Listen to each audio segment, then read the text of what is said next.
Alhamdulillahi Rabbil Alamin. Ashhadu an la ilaha illallah wahdahu la syarika lah. Wa ashhadu anna Muhammadan abduhu wa rasuluh. Allahumma salli wa sallim ala nabiyyina Muhammad wa ala alihi wa ashabihi wa man tabi'ahu bi ihsanin ila yaumiddin.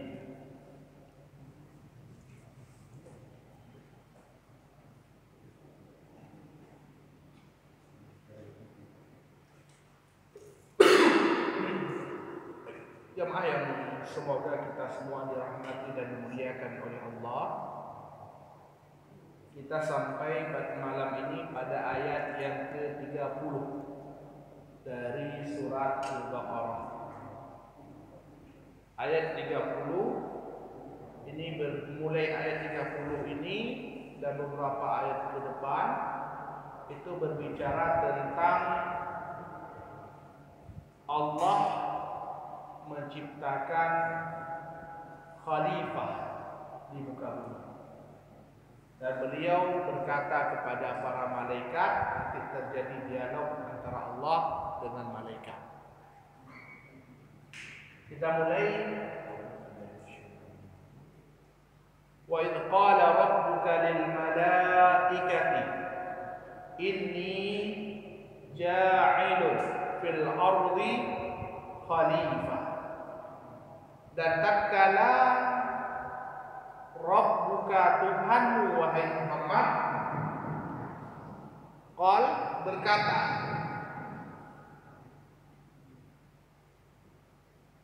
lil malaikah. Malaikah itu jamak kata malak, artinya para malaikat.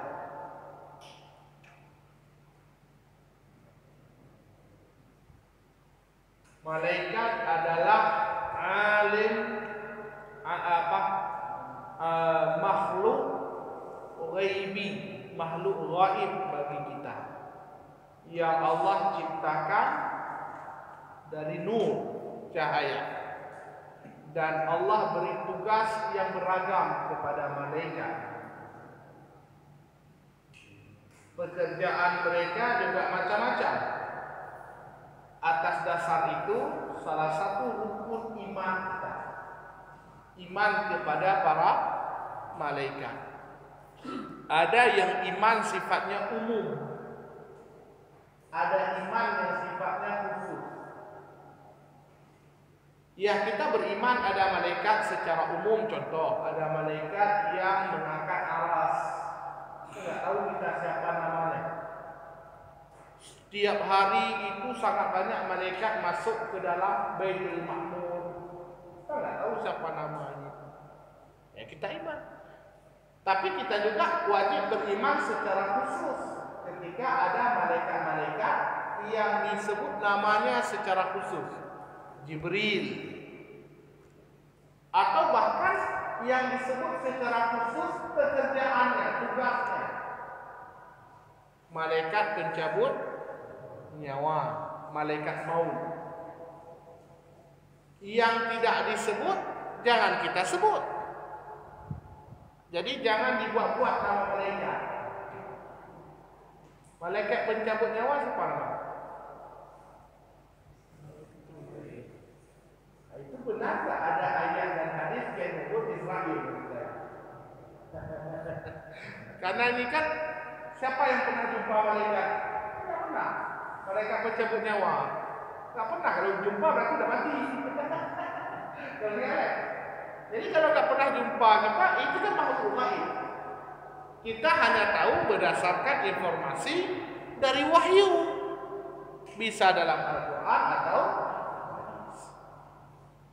makanya yang disebut nama kita imani dengan namanya. Yang disebut tugas kita imani dengan tugasnya. Yang disebut nama plus tugas kita imani dengan nama plus tugas. Yang disebutkan secara umum ada malaikat yang kita imani secara umum. Sehingga di dalam kitab Usulul Iman, iman pada malaikat bisa wajib secara khusus. Jadi tugasnya kan macam-macam. Ada yang diperintahkan al-muwakkal bil wahyu, bil wahyi. Itu berarti malaikat Jibril ngantar-ngantar wahyu kan. Ada nanti yang tugasnya bin nafsi fi saur, tiup sangkakala. Itu ada riwayat disebut Israfil. Dan nanti ada yang turunkan hujan, tumbuh-tumbuhan, ada semua. Itu kita ingat. Nah, Allah berkata kepada para malaikat, Inni ja'ilun fil ardi khalifah. Khalifah kemarin saya pernah nyinggung, bukan sekali, 2 atau 3 kali di sini. Khalifah itu artinya pengganti.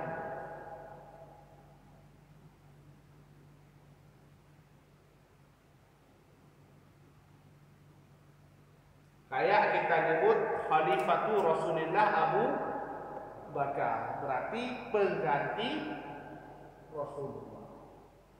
Allah ingin menciptakan khalifah di sini, pengganti. Pertanyaannya, pengganti siapa?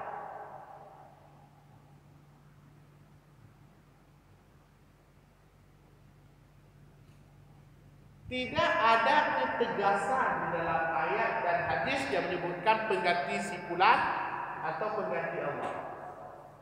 Sehingga kalau kita banyak-banyak baca kitab tafsir, itu para ulama menyebutkan setidaknya ada 3 penafsiran para ulama itu pengganti siapa.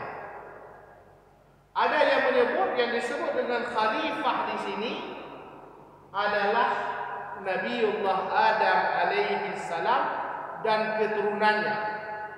Allah ingin menjadikan Adam dan keturunannya itu sebagai khalifah, pengganti Allah di muka bumi ini untuk menyampaikan syariat. Ada yang bilang itu. Maka kan ada ayat, Ya Daud, Inna ja'alnaka khalifatan fil ardi. Itu surat Sad ayat 26. Wahai Nabi, wahai Daud, Inna, sesungguhnya kami ja'alnaka, kami jadikan kamu wahai Daud khalifah fil ardi, sebagai khalifah di muka. Fahkum bainan nas, kamu berhukum di antara manusia, jadi hakim. Nah, tapi kan bukan mutlak namanya hakim pengganti, karena dia khalifah. Berarti dia mesti menghukumi itu dengan aturan yang dia gantikan, yaitu Allah. Ada ulama yang menyebut maksud pengganti di sini pengganti makhluk sebelum manusia. Jadi sebelum diciptakan manusia itu ada makhluk di muka bumi. Kemudian makhluk itu hilang, digantilah manusia. Maka manusia khalifah, pengganti, kalau pendapat gua, pengganti makhluk sebelumnya. Dan itu pendapat kalau kita lihat dari teks ayat itu yang lebih mendekati, kata para ulama. Coba lihat ayat. Ketika hai para malaikat, Allah berkata pada malaikat, aku mau buat khalifah di muka bumi. Qalu, kata malaikat apa? Ataj'alu fiha man yufsidu fiha wa yasfiku dima? Ya Allah, apakah Anda akan menciptakan makhluk yang akan merusak dan mengeluarkan darah di muka bumi? Pertanyaannya, tahu dari mana malaikat makhluk itu akan merusak, saling membunuh, mengeluarkan darah? Tahu di mana ya? Biasanya orang ngomong seperti itu sudah punya pengalaman. Saya punya tetangga, anaknya 3, misalnya. Dititip anak pertama sama saya. Kok badah? So begah titip anak kedua. Baik kata titip dia pandai. Tak tahu dia patah, ada pengalaman sebelumnya. Jadi malaikat pernah menyaksikan suatu makhluk di muka bumi yang kerjaannya saling membunuh, yang kerjaannya saling merusak. Nah, ketika Allah itu akan buat pengganti makhluk itu di muka bumi. Ya mereka, Allah mau ciptakan makhluk khalifah yang nanti kerjaannya keluarin darah orang, kerjaannya saling merusak. Padahal nahnu nusabbihu bihamdika wa nuqaddisu laka. Kami memujimu, mensucikanmu dan seterusnya. Jadi pandangan kedua. Dan saya pribadi bicara sebenarnya semuanya itu tidak ada masalah. Tapi pandangan kedua ini konteks ayat lebih masuk. Gak mungkin malaikat tahu apa yang akan datang. Kan belum terjadi. Dari mana dia tahu Adam dan keturunannya nanti saling membunuh? Kan belum terjadi. Allah baru bilang aku mau buat khalifah di muka bumi. Dari mana malaikat tahu? Perkara gaib itu dah tahu hanya Allah. Tapi memungkinkan dengan skema yang tadi. Dia pernah menyaksikan satu makhluk yang dulu pernah hidup, kerjaannya keluarin darah orang, bunuh orang, merusak bumi. Nah, ketika Allah bilang mungkin itu dah musnah makhluk itu, aku mau ciptakan pengganti makhluk itu di muka bumi. Dijawab oleh mereka, Allah mau ciptakan yang tukang rusak dan keluarin darah. Jadi nyambung kalimatnya. Yang ketiga, ada yang mengartikan khalifah dalam arti berganti, menggantikan sebagian dari sebagian yang lain. Artinya ada hidup, ada mati, kan gitu manusia. Dulu orang tua kita meninggal, kita ganti mati kita, diganti oleh generasi berikutnya. Mati generasi itu diganti lagi, saling mengganti. Itu juga maksud daripada khalifah. Jadi ketiga-tiganya memungkinkan, karena tidak ada secara spesifik menyebutkan pengganti siapa. Walaupun demikian, ucapan malaikat di depan dalam ayat yang sama itu lebih menarik kepada penafsiran yang kedua. Maka dia bilang, inni ja'ilun fil ardi khalifah. Hei malaikat, aku menciptakan khalifah, pengganti di muka bumi ini.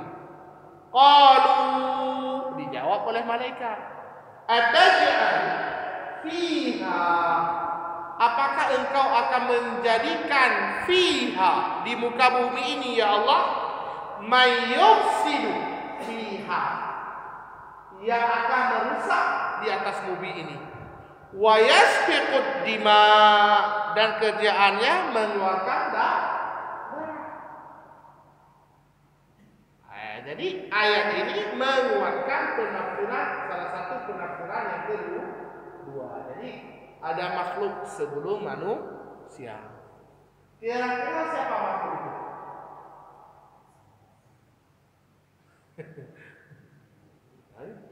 Hanya itu hanya informasi, hanya itu. Mungkin kita ramal masa lalu. Karena kita nggak tahu, jadi nggak tahu. Siapa Allah? Kalau ada informasi kita tahu, kalau nggak ada informasi kita nggak tahu. Siapa? Wallahu a'lam. Kecuali ada teks, ada riwayat yang menjelaskan siapa itu makhluk. Itulah.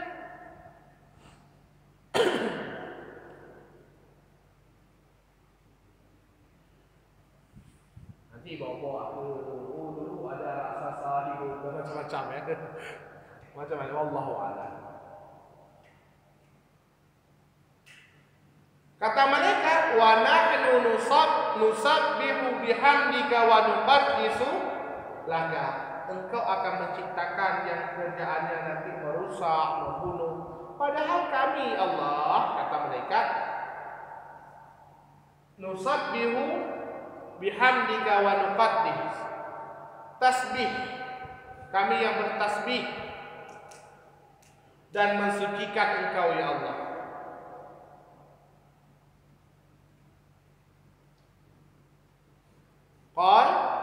Dijawab lagi oleh Allah, Inni, hei malaikat, sesungguhnya aku a'lamu ma la ta'lamun. Aku tahu yang kalian tidak tahu. Kalian tak tahu apa yang aku tahu, tapi aku tahu apa yang kalian tak tahu. Nah, nanti di ayat di depan kita lihat. Baik, sampai di sini dulu kita lihat apa pelajaran dari ayat yang 30 ini. Nanti kita baca 31. Apa yang tahu, nanti Allah tes antara Nabi Adam dengan malaikat. Nah, yang pertama dari ayat ini, yang pertama isbatul qaul lillah. Kita menetapkan Allah itu berucap, Allah itu berfirman, Allah itu berkata. Wa idz qala rabbuka jalla samawati. Allah berkata dengan huruf dan dengan suara. Itulah mazhab Ahlus Sunnah wal Jamaah, menetapkan Allah itu berbicara. Allah itu berfirman. Ada orang, ada yang menganggap, oh enggak bisa kita bilang Allah berbicara, udah sama kayak makhluk. Jadi yang kita baca ini apa? Firman Allah. Jadi masa ada teks tapi nggak ada yang ngomong. Karena Allah berfirman, tak ada lagi. Allah berucap dengan huruf dan dengan suara. Dan ini akidah Ahlus Sunnah wal Jamaah. Makanya Al-Quran itu adalah kalamullah. Makanya kita boleh bersumpah dengan Al-Quran. Demi Al-Quran lo bersumpah, kamu musyrik. Kita hanya boleh bersumpah dengan Allah atau sifat Allah. Kalamullah itu adalah sifat Allah, bagian daripada Allah. Sehingga bukan makhluk. Kalau Al-Quran makhluk, bahaya. Makhluk itu bisa benar, bisa salah. Berarti Quran juga ya. Tapi Quran itu salah. Penafsiran kita mungkin salah, Al-Quran enggak. Penafsiran kita mungkin salah. Tabuh makna ayatnya bisa jadi salah dia. Ayat tidak mungkin salah. Yang kedua, ayat ini disebut oleh para ulama, wa min fawaidil ayat annal malaika dzawul uqul. Malaikat itu punya akal dia. Ini mana dalil malaikat punya akal ini? Enggak mungkin kalau malaikat itu tak punya akal bisa berdialog dengan Allah seperti ini, kata para ulama. Coba balik ke hukum aja dan berdialog lah dia. Itu menandakan malaikat makhluk yang juga memiliki akal, maka Allah berdialog. Nyambung. Baik malaikat, saya akan buat khalifah. Allah buat khalifah. Nanti kerjaannya tumpahin darah itu. Kami kan sucikan Anda. Baik malaikat, kamu yang tahu. Kemudian nanti dites lagi malaikat. Tapi mereka nggak bisa jawab. Tapi Adam bisa menjawab pertanyaan Allah. Ini menunjukkan malaikat punya akal. Yang ketiga, isbatul af'alillah. Inni ja'ilun. Aku akan menjadikan. Allah berarti melakukan sesuatu pekerjaan. Maka kita menetapkan Allah itu bisa melakukan perbuatan. Af'alullah, perbuatan Allah. Dan itu banyak tergantung ayat dan hadis. Nanti ada Allah yastawi, bersemayam di atas aras. Yanzil, Allah turun ke langit dunia. Allah yang takallam. Ada orang yang mengatakan enggak boleh. Nanti sudah nyamakan dengan makhluk. Maka kita katakan Allah beda dengan makhluk. Tapi kalau Allah bilang sendiri Allah turun ke langit, atau Nabi bilang Allah turun ke langit dunia, ya kita lihat di mana turun, wallahu a'lam. Karena kita enggak tahu tentang Allah kecuali berita yang sampai kepada kita lewat Al-Quran dan hadis Nabi sallallahu alaihi wasallam. Termasuk dari ayat ini juga ada pelajaran yang penting juga, bahwasanya manusia itu akan saling mengganti dan saling memimpin. Menurut salah satu penafsiran ayat tadi, tafsir yang ketiga daripada kata khalifah, pengganti sesama mereka. Ada satu generasi meninggal diganti oleh generasi selanjutnya. Sampai hari kiamat kelak.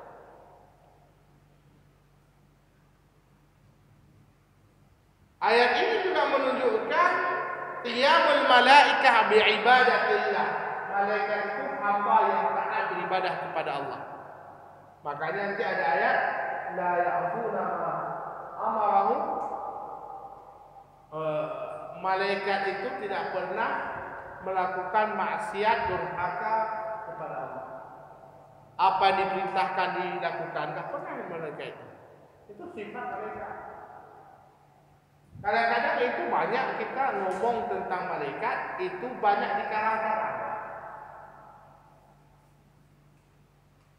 Makanya kita dari awal kita bilang malaikat itu makhluk ghaib, itu dulu kunci. Berarti ghaib itu kita enggak tahu kecuali ada informasi. Maka jangan ngomong kalau enggak ada sumber informasi.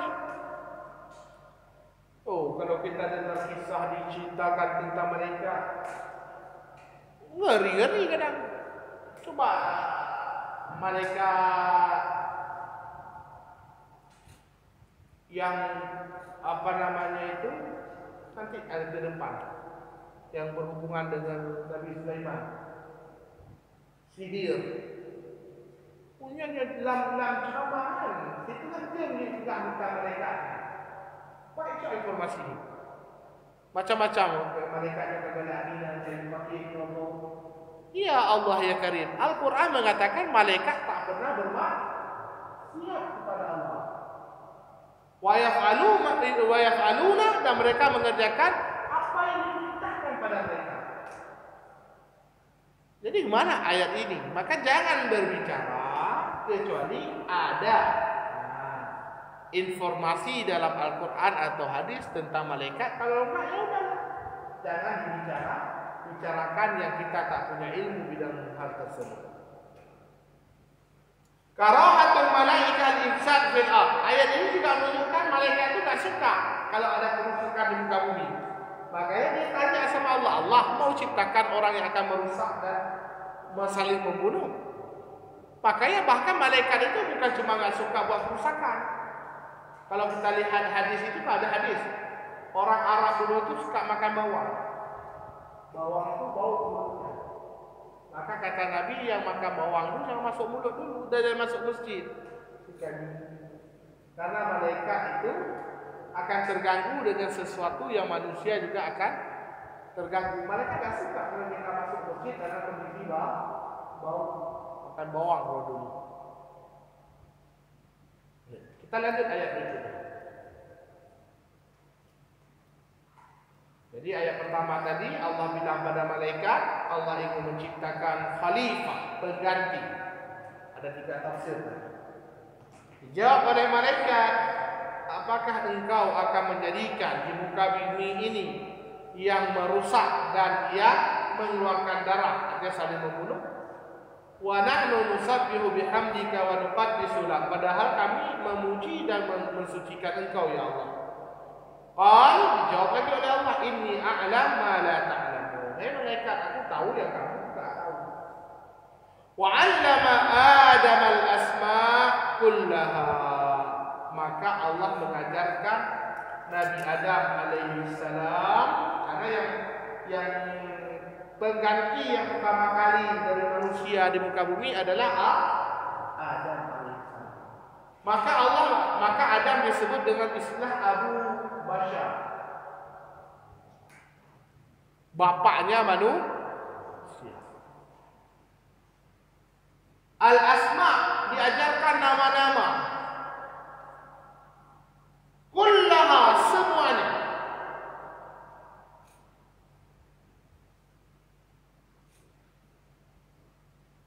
Itu maksud nama semuanya, apapun yang ada di muka bumi diajarkan kepada Adam, atau yang nampak saat itu.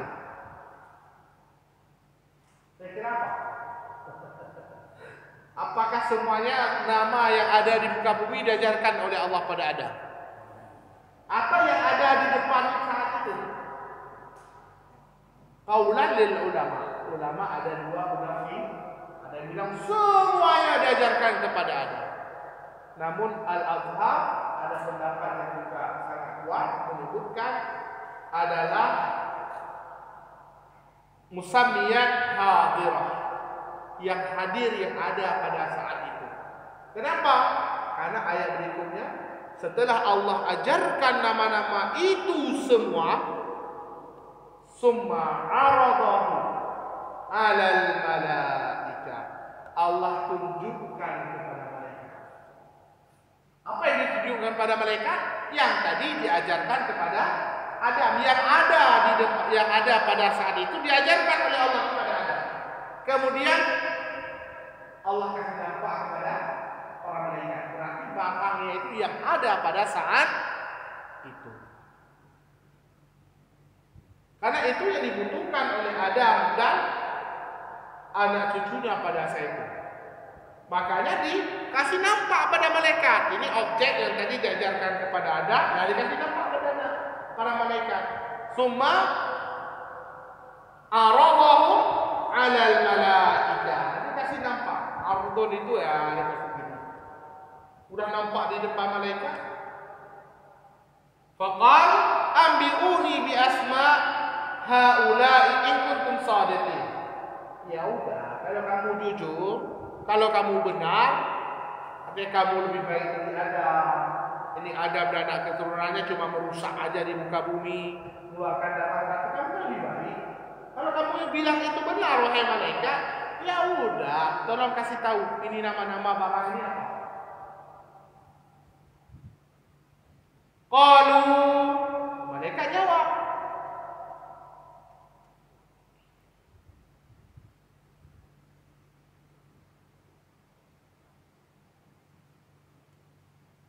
jadi ditantang oleh Allah.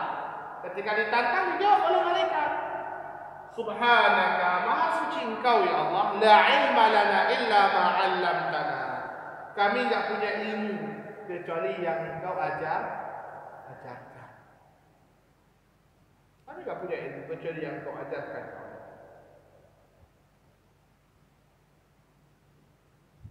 Innaka antal alim al-hakim. Engkau yang alim dan engkau yang hakim. Nah, dari sini kita lihat kemuliaan Adam di atas malaikat itu terletaknya di mana? Ilmu. Ini poin penting di ayat ini. Manusia itu akan mulia dengan ilmu. Kemuliaan Adam alaihissalam, bapak kita yang pertama kali diciptakan, bahkan nampak dari sini lebih daripada malaikat. Adam tahu. Maka di ayat berikutnya tadi nanti qala ya Adam ambi'hum bi asma'ihim. Adam kasih tahu tu malaikat nama-nama tadi. Itu yang pertama, berarti kemuliaan manusia salah satunya terletak pada ilmu. Yang kedua, ilmu pun tak boleh dijadikan barang banggaan yang membuat kita meremehkan orang lain. Karena ilmu itu sendiri adalah pemberian Adam itu tahu di mana? Allama Adam al-asma, diajarkan oleh. Jadi enggak ada ilmu kita dapat sendiri itu kecuali Allah yang ajarkan. Nah, jadi kalau Allah yang ajarkan, apa juga hebatnya kita jadi sombong. Tahu itu pun kalau dengan kehendak Allah. Nah, baik, kita lihat apa faedah dari dua ayat ini. Allah yang pertama, min fawaidil ayatin, antara faedah dari dua ayat ini, bayan Allah Ta'ala Allah memberi nikmat kepada sebagian hamba, tapi bisa jadi dengan ilmu yang Allah tidak beri nikmat ilmu tersebut kepada hamba yang lain. Tiap orang itu punya pengetahuan yang bisa jadi tidak diberikan kepada orang lain, ini dia yang tahu. Seperti Adam tahu yang tidak diajarkan oleh Allah kepada para malaikat. Sebanyak-banyak yang kita tahu, bisa jadi ada hal yang orang lain tahu diajarkan oleh Allah yang Allah nggak ajarkan kepada kita. Itu pastilah, dan itu nikmat Allah. Allah berikan, bisa jadi diberikan sama, bisa jadi dilebihkan sebagian kepada sebagian yang lain. Dalam semua nikmat, dalam kasus ini nikmat ilmu, bisa jadi nikmat harta juga demikian. Zahaba ahlul qusur bil ujur. Ya, dulu pernah datang orang-orang miskin dari kalangan muhajirin.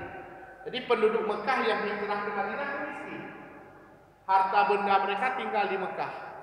Di Madinah itu status mereka muhajirin. Muhajirin itu apa arti? Hah? Ya bahasa dia mudah kata tak pengungsi. Apa mungkin kita tidak? Ikalan awak Madinah itu dekah. Ijalah ba Nabi zahaba ahlul qusur bil ujub. Nabi mangan awak kaya boleh pahala awak yang itu mayang dia kamu mayang. Puasa lagi kamu. Awak yang dia sedekah kamu ada. Dipokonolah zikir le. Ya. Dipokonolah zikir. Baca surah dipokonolah hadis.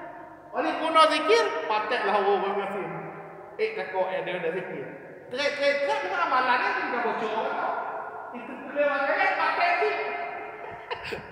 Watahlah kalau Nabi yang Nabi puno kamu watah kuasa kamu dengan.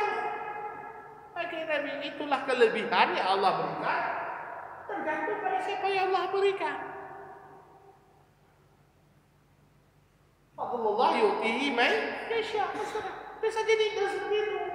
Sebenarnya kalau kita baca hadis itu kan dalam Arba'in Nawawiyah ada. Kalau kita baca lengkap hadis, sebenarnya tidak ada masalah. Tiap orang itu mungkin punya ladang amalan yang berbeda. Ini ada masjid, ada orang kaya mungkin dia bisa nyumbang masjid, tapi dia sibuk kerja. Tak mungkin dia nyapu masjid. Dia tak sapu masjid, tak boleh. Cuma kadang-kadang kita membatasi amalan. Yo kerja pengen sampai anak buah. Mungkin tugas dia tukang OPD itu amalan kita. Yang orang lain tak mampu lakukan. Jadi setiap orang mungkin dalam potensi berbeda-beda. Mungkin dalam hal yang lain juga berbeda-beda. Artinya banyak jalan ke surga. Ada orang diberi kelebihan rajin sholat. Lumayan sunnah kuat. Yang tengok ada kuat lumayan sunnah mungkin kuat puasa. Anak kuat puasa, kuat baca Quran. Tiap kita mungkin bisa mengambil jalan yang bisa jadi mungkin jalan orang nggak sama dengan kita, tapi kita bisa mengambil jalan berbeda. Jadi jangan nggak ada Islam minder. Gila tak pahala yang begini kan? Untuk menjadi takwa, kan beda. Allah itu adil, nggak mungkin orang jadi maka standar kebaikan itu diambil oleh Allah adalah tak. Inna akramakum indallah. Punya icok berdasarkan jenis kelamin, saya masih pilih awak kita jadi kagam. Gimana juga? Berdasarkan warna kulit kan dia pilih. Kalau hitam, putih, bagaimana juga? Berdasarkan suku, nggak bisa kita pilih. Nggak mungkin itu diambil. Tapi takwa itu bisa kita pilih. Nah, jangan batasi takwa itu hanya pada satu bagian. Orang ada ilmu, silakan dia bertakwa dengan ilmunya. Kayak ada. Ya kalau nggak ada ilmu, mungkin tugas kita mendengarkan ilmu. Maka ada ucapan sahabat itu, jadilah orang berilmu. Wahai berilmu, umur yang mendengar. Minimal umur yang ada ilmu. Yang biasa kali seperti itu benci ilmu. Dengar kajian anak, kau dengar tu bukan? Yang macam mana kan? Ikut kajian, kau dengar tu bukan? Yang lain pun, jangan nak kajian, bubarkan kajian. Mereka kacau tahu dengar. Jadi tiap kita punya apa istilahnya itu? Mungkin punya sarana mendekatkan diri kepada Allah yang bisa jadi berbeda dengan orang lain. Macam-macam. Dan itu perlu kita. Tidak ada yang buruk, tidak ada yang lebih baik. Coba kita lihat. Nabi itu jawabannya selalu beda-beda. Natanya Nabi, amalan paling enggak kuat semayang. Wah, abak wati. Nalau Nabi pu ibadah paling enggak, bukan dia. Nabi pu ibadah yang paling enggak. Sedekah macam Nabi. Nabi pu ibadah paling enggak. Puasa. Mampu Nabi kenapa? Bukan gara-gara. Akhir tiap situasi dan kondisi itu punya ibadahnya umum dari Al-Quran. Maka punya baca Quran masjid. Tiga imam itu dari Al-Quran. Dengan Allahu Akbar, dia baca Quran. Ibadah paling bagus kalau dah masuk waktu sholat. Masyarakat yang berhasil membuang daripada itu. Jihad. Kenapa yang yuk sedekah? Sedekah lebih baik bagi anda yang punya uang di saat di depan ada orang tak makan. Artinya berarti situasi dan kondisi bisa berbeda. Berarti tiap orang juga punya amalan yang terbaik berbeda-beda dengan orang lain sesuai dengan apa yang Allah beri. Nah, harta itu juga harta mungkin. Nah, kuat fisik mungkin dengan fisik, kuat baca Quran. Yang penting pada porsi wajib. Nah, wajibnya haja. Ilo bah puasa mentang aku sebenarnya 5 waktu ya. Yang wajib tak. Di luar yang wajib, ya silahkan mungkin kita punya kecondongan. Ilo bah fokus sembahyang malam tu, mungkin puasa tak kuat. Karena hawu jauh lampuh kerja, silakan enggak masalah. Nah, ilo rumah je sembahyang tengah malam. Nak kerja bila lebih mudah puasa, silakan. Tiap orang lakukan sesuai yang dimudahkan oleh Allah. Yang baik satu dan bahkan yang wajib kena. Hanya yang kena. Bah fokus karena rezeki kita sedekah. Kita boleh anda. Yang wajib tetap. Di luar yang wajib mungkin kita mau fokus satu ibadah yang mungkin itu lebih mudah dibandingkan ibadah yang lain. Mungkin kita lebih mudah puasa kayak tadi dibandingkan solat. Kenapa lebih banyak puasa dibandingkan sembahyang? Nah, macam-macam. Yang penting kalau sahabat kan macam-macam juga. Nah, sahabat yang tinggi jabatan apa? Nah, sahabat ahli Quran. Nah, sahabat yang terkenal dengan ahli zuhud. Anak sahabat baru terkenal dengan ahli zuhud. Anak sahabat baru yang terkenal dengan sedekah. Tidak semua sahabat itu sama, macam-macam. Jadi di situlah mungkin diberi ilmu, silakan. Ada keutamaan di tempat lain sedekah, silakan. Masing-masing kita punya jalan menuju Allah. Cuma kunci di luar yang wajib. Lebih fokus lo puasa Ramadan kan sampai wajib kan ada lampu kan. Yang wajib di luar yang wajib betul ya. Silakan cari apa yang mungkin. Ya kalau bisa semua alhamdulillah. Tak bisa semua, minimal ada satu yang kita fokuskan, kita perbanyak ibadah tersebut dan tak perlu kita sampaikan kepada orang. Cukup antara kita dengan Allah Subhanahu wa taala. Yang kedua, bahasa itu faedah dari ayat ini, bahasa itu tauqifiyah atau bisa dipelajari. Itu maksudnya gini. Manusia pertama tahu bahasa itu karena Allah kasih tahu atau mereka dengan petir yang punya tak ke petir. Dengar, tak ke dengar. Ataukah memang itu pengalaman yang kita hadapi, kita sebutkan atau Allah ajarkan? Ulama berdasarkan ayat ini ada dua penafsiran. Ada yang bilang bahasa itu pertama kali itu mesti memang Allah ajarkan. Nanti dah pegang-pegang dah. Allah yang kuno. Allah yang kuno punya yang dia boleh bahasa dia. Allah yang kuno itu seperti itu. Ada pandangan sebagai ulama bahasa itu pengalaman. Jadi kita pengalaman sehingga memang Allah ajarkan tapi lewat pengalaman. Wallahu a'lam. Kalau Syekh Muhammad bin Shalih Al-Utsaimin yang kita baca kitab tafsir ini, beliau lebih condong bahasa itu sebenarnya tauqifiyah. Allah yang ajarkan. Yang ketiga, jawazul imtihan al-insan ya'lamu wajib. Boleh jawazul at-tahaddi bil ibarah allati yakun fiha syai' min asyiddah. Ini tentang boleh memberi ujian, boleh apa yang kayak tadi Cobalah kalian sebutkan namanya, dia nggak bisa mereka. Tapi Adam, coba sebutkan nama, bisa. Kalau memang diperlukan, itu boleh-boleh aja. Itu Allah pun menyebutkan hal tersebut. Nah, malaikat berarti juga makhluk yang berbicara. Ada ini kan jelas ayatnya. Allah berbicara, malaikat berbicara. Maka ada ulama bilang, wa minha annal malaikata tatakallam. Malaikat itu juga makhluk yang berbicara. Dan dia itu bisa berubah bentuk malaikat kan? Dalam banyak hadis itu kan malaikat ada berubah bentuk menjadi manusia. Dalam perang Badar itu banyak kali tiba-tiba ada pasukan sahabat tak kenal dia pasukan yang malaikat. Itu adalah pasukan malaikat yang Allah utus.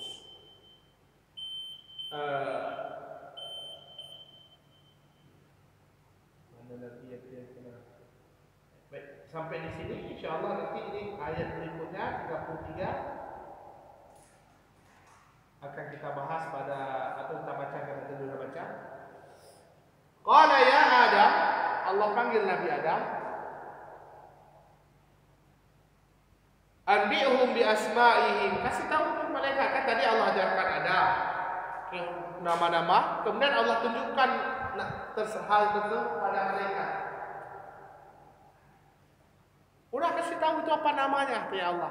Kata mereka, Subhanaka la ilma lana illa ma. Kamu hanya kepunya Allah Taala. Akhirnya ada anbi'hum bi asma'ihim, kasih tahu mereka itu apa nama-nama itu kan. Falamma anba'ahum bi asma'ihim, ketika Adam kasih tahu mereka nama-nama yang Adam tadi diajarkan oleh Allah nama tersebut, qal alam aqul lakum inni a'lam ghaibas samawati wal ardi. Mereka kan sudah bilang, aku tahu perkara gaib di langit dan di bumi. Wa a'lama tubuna wa ma kuntum taktumun. Aku tahu apa yang kalian nampakkan dan apa yang kalian sembunyikan. Jadi ayat berikutnya itu kita berbicara tentang ada makhluk namanya iblis, tentang perintah Allah menyuruh malaikat untuk sujud kepada Adam alaihi salam. Baik, sampai di sini silakan ada yang mau diskusikan baik tentang ini atau hal-hal yang lain.